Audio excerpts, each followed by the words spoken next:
Kristen, I appreciate you joining us.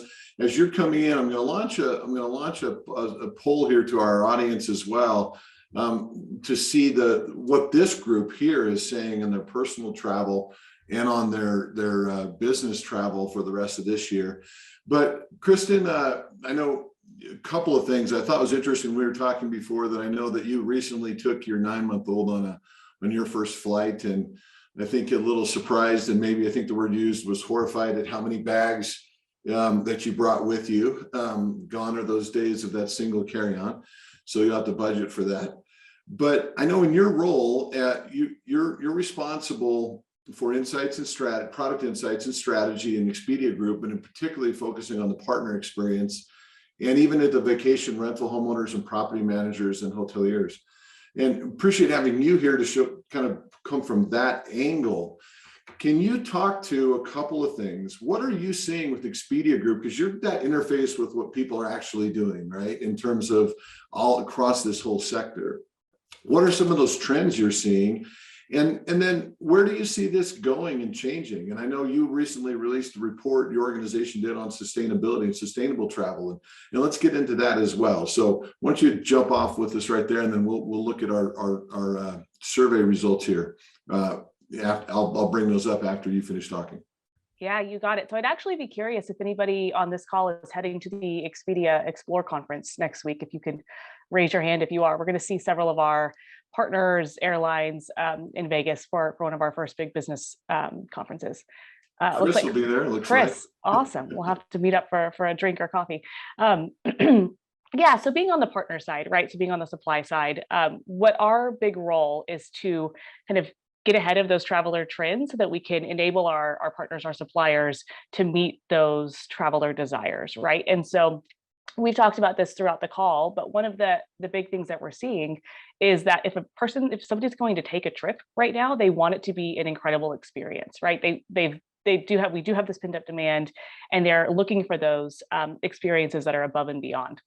And I think if you pair that with the staffing challenges that we've been talking about, right, that gets to be a little hairy. How do you provide those incredible experiences that everybody is looking for if you don't have the staff to handle that, right? So customer service, for example, even housekeeping, right? And so what I've seen us do with our partners at Expedia, and what we've been doing over the last 2 years, is really unlocking ways for our suppliers to provide experiences at scale. And so, for example, that might be shifting to virtual check-in, right? You're going to see, I was just at a Marriott last week, and I didn't even have to talk to the front desk. And so what are things that people can do to kind of streamline their travel experience that reduces the burden on our supply partners?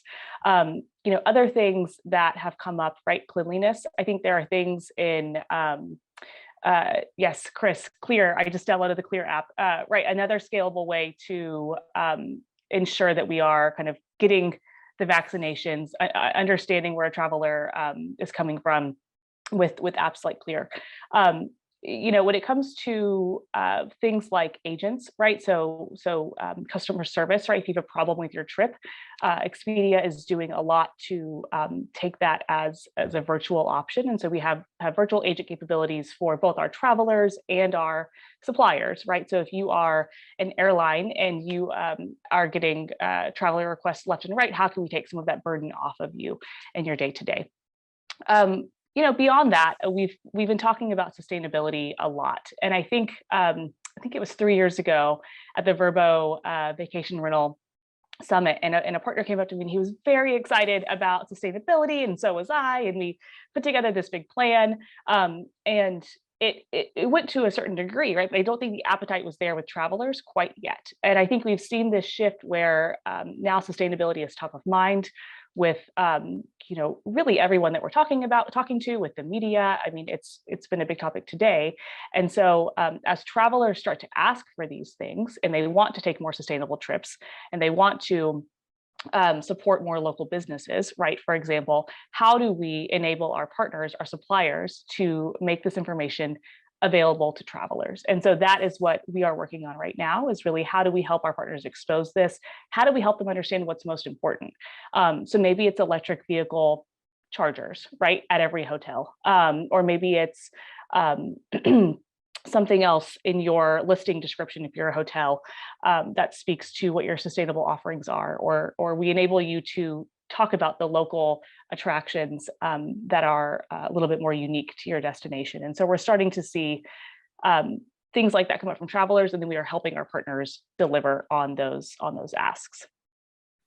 Now, let me follow up one quick thing on that, because in your report on the sustainability, it was interesting that there's a lot of talk about sustainability, but then when you get into this, you talked about 3 of the 4 main things that people are looking for when you've done research to say that they care about sustainable travel, have to do with giving to local economies, local culture, and being able to experience off beaten path places. Can you talk about that? Because that's an interesting twist on that seems to resonate with what we have seen and what people are wanting in their travel and experiences. But how do you think and talk about that with your partners, as it's because not everyone's got an electric vehicle, or not everyone's got the ability to do some of those other stuff, and maybe you don't have your towels cleaned as often, and that makes you feel good. But your data also showed that a lot of people are just kind of confused how to do some of those things. But this part seemed to be very real. What does that really mean? And how are you helping your partners with it? Sure. So I think this is good news for Allegiant, right? Because you've got some of those more off the beaten path Sure.